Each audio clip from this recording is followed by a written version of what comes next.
भारतीय रक्षा और अनुसंधान विकास संगठन डीआरडीओ ने लंबी दूरी के ग्लाइड बम गौरव का सफल परीक्षण किया है। बम को भारतीय वायुसेना के सुखोई 30 MKI से ओडिशा के तट के पास लॉन्ग व्हीलर आइलैंड पर खड़े टारगेट पर गिराया गया। बम ने एकदम सटीक निशाना लगाते हुए टारगेट को पूरी तरह से नष्ट कर दिया। इस बम का डिजाइन डीआरडीओ ने बनाया है, लेकिन उत्पादन अडानी डिफेंस एंड एरोस्पेस कर रही है। 1000 किलोग्राम के इस बम का पिछले साल ही सफल परीक्षण किया गया था। अब इस बम की ताकत, रेंज और मारक क्षमता पर बात करते हैं। दरअसल वायुसेना को एक ऐसे स्मार्ट बम की आवश्यकता थी जो खुद नेविगेट और ग्लाइड करते हुए दुश्मन टारगेट को बर्बाद कर सके। इसमें डीआरडीओ ने मदद की और वैज्ञानिकों ने 2 तरह के बम का डिजाइन बनाया। डिजाइन के बाद इस बम को बनाने की जिम्मेवारी अडानी डिफेंस एंड एरोस्पेस को सौंपी गई है और इस जिम्मेवारी को आगे बढ़ाते हुए अडानी डिफेंस ने दोनों बम्बों का निर्माण किया। पहला विंग के जरिए ग्लाइड करने वाला Gaurav long range glide bomb LRGB और दूसरा बिना विंग वाला गौतम। ये दोनों ही प्रेसिशन गाइडेड हथियार है। इस तरह के बम का उपयोग आमतौर पर एंटी एयरक्राफ्ट डिफेंस में रेंज से बाहर मौजूद टारगेट को ध्वस्त करने के लिए किया जाता है, यानी जहां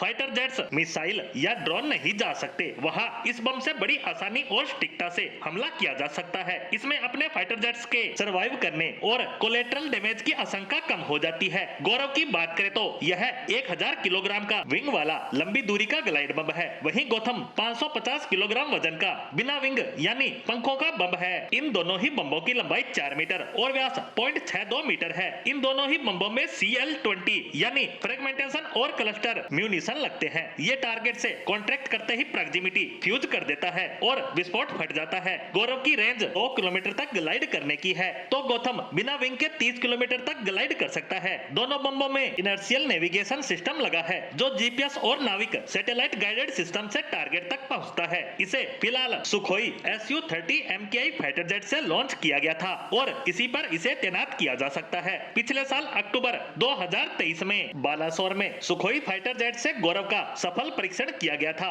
वहीं इससे पहले 2014 में भी इसका सफल परीक्षण किया गया था। दोनों की फिलहाल अपग्रेडेड रेंज 50 से 150 किलोमीटर तक है। इस तरह से देखा जाए तो डीआरडीओ सेनाओं की आवश्यकताओं को ध्यान में रखते हुए उनके अनुसार हथियारों का निर्माण और परीक्षण कर रहा है। और इन सबके बीच सबसे अच्छी बात यह है कि इसमें भारतीय सरकारी कंपनियों के साथ साथ प्राइवेट डिफेंस कंपनियां भी शामिल हो रही है, ताकि सेना के तीनों अंगों के साथ मिलकर आधुनिक हथियारों का निर्माण बड़ी तेजी के साथ किया जा सके। और इन सबको गाइड करने के लिए पहले से मौजूद है भारतीय रक्षा और अनुसंधान विकास संगठन यानी डीआरडीओ, जो भारतीय सेनाओं की आवश्यकताओं को समझते हुए उन्हें आधुनिक और एडवांस हथियारों की मदद से ताकतवर बनाने में लगा हुआ है। इसी के साथ भारतीय सेना के हथियारों से जुड़ी हमारी आज की पोस्ट को यहीं विराम देते हैं। धन्यवाद।